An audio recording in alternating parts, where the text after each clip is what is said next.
Di suatu negeri yang kaya akan ilmunya, terdapat seorang pemuda yang sangat cinta dan berbakti kepada ibunya. Dengan tulus ia merawat ibunya yang lumpuh, serta memenuhi apa yang dipinta oleh ibunya, kecuali hanya satu permintaan ibunya yang sulit ia kabulkan. Suatu hari, sang ibunda berkata kepada sang anak, "Wahai anakku, mungkin ibu tidak akan lama terus bersamamu. Ikhtiarkan agar ibu dapat mengerjakan ibadah haji." Mendengar ucapan sang ibu, pemuda itu termenung dan berpikir, bagaimana caranya agar ia bisa membawa ibunya pergi haji. Mengingat perjalanan dari Yaman ke Mekkah sangatlah jauh melewati padang pasir yang tandus dan panas, dan juga harus membawa banyak perbekalan.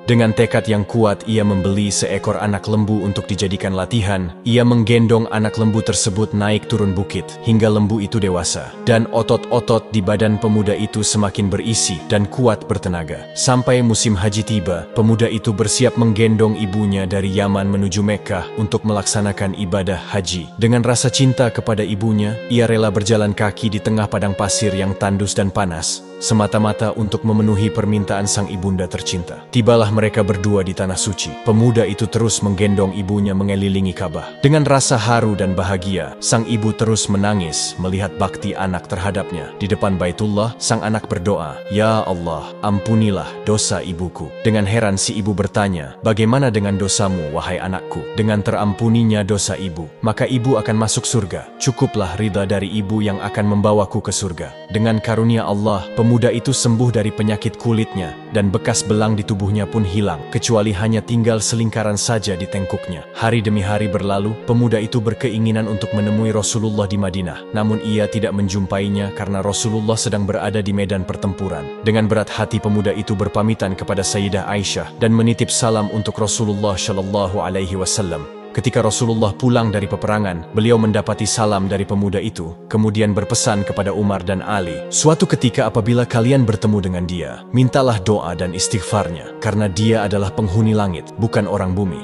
Namanya tidak terkenal di bumi, namun penghuni langit memanggilnya Uwais Al-Qarni."